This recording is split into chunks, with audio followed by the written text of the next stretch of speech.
Hey everyone, welcome back to The Explainer. Usually when we think about history, we picture these grand things, right? Kings, shifting borders, massive sweeping battles. But today, we're looking at a remarkably concise, but honestly incredibly dense piece of source material that just completely flips that script. It's an excerpt titled Literary Architects of the Renaissance, Influence. Now, for the focused learners out there who really appreciate getting straight to the core of an idea without having to wade through hundreds of pages of filler, this is going to be a real treat. Our source text sets up this highly unique structural framework for understanding an entire historical era. We're going to deconstruct exactly how it builds that argument, literally brick by textual brick, and see how it positions writers as the ultimate builders of history. Okay, let's dive into this agenda and see our blueprint for today. We're breaking this down into 5 quick steps. First up, the age of the Renaissance. Second, the literary architects. Third, the important writers. Fourth, analyzing their effects. And finally, number 5, the Renaissance legacy. Which brings us to a central, really provocative mystery. How do mere words build an entire era? It's a massive question, isn't it? Our source material today is entirely anchored on this one premise. It strictly links the construction, the very identity of an entire historical age, not to monarchs or geography, but directly to its writers. It forces us to ask how language itself acts as the mortar and stone of a historical epic. Instead of wielding swords or, signing treaties, these individuals used syntax and stanzas to build a whole cultural empire. All right, let's jump right into Section 1, Age of the Renaissance.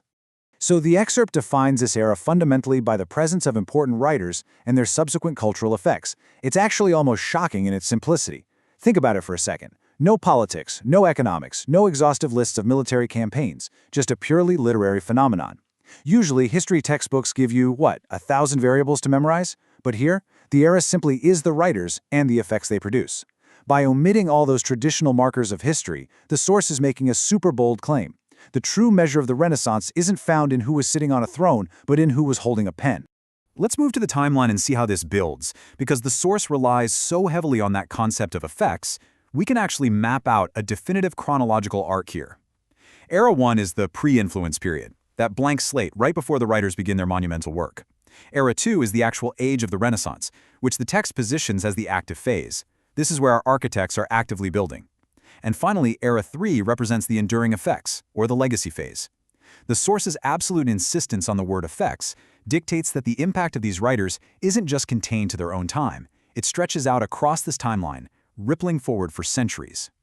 Moving right along to Section 2, the literary architects. I really want to focus heavily on that word, architects. The author makes a very deliberate, calculated choice here. By using this specific term, the text brilliantly positions these writers as active, intentional builders of the era. They aren't just passive observers tucked away in some dusty tower jotting down what's happening around them. No, they are literally drafting the blueprints of society. They're designing the culture. They are constructing the very influence that defines the period. It completely reframes the act of writing from a quiet, solitary hobby into a massive structural engineering project. Let's shift our focus to Section 3, the important writers. For an era that usually takes historians a 1,000-page textbook to explain, and let's be real, probably puts half the class to sleep, our source distills everything down to just 3 core concepts: the age of Renaissance, important writers, and their effects. Talk about maximum efficiency. There is absolutely no fluff here. You have the environment, the actors, and the outcome. The text is basically suggesting that to truly understand the Renaissance, you don't need to get lost in the weeds of secondary historical figures. You simply need to grasp the dynamic tension and the energy flowing between these 3 Pacific notes. Which leads us nicely into Section 4, analyzing their effects.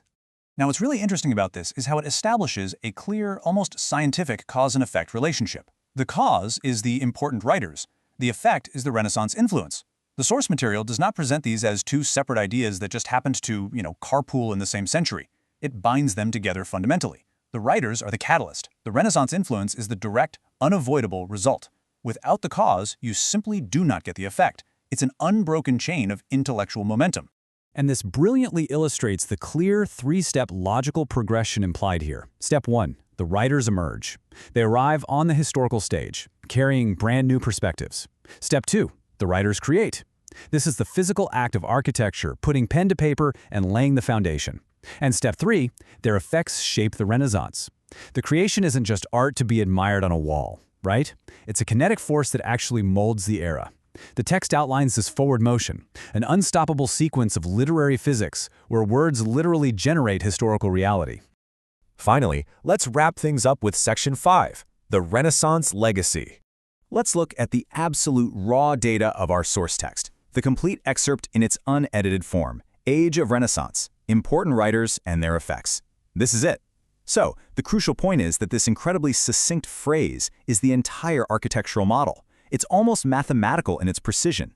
The period is separated by a single dot from the agents of change, the important writers, and the outcome of their work, their effects.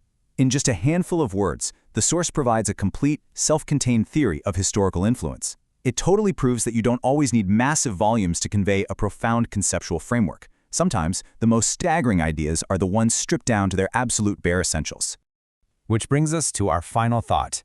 The text focuses heavily on the effects of these literary architects. But effects, by their very nature, don't just stop when the era ends.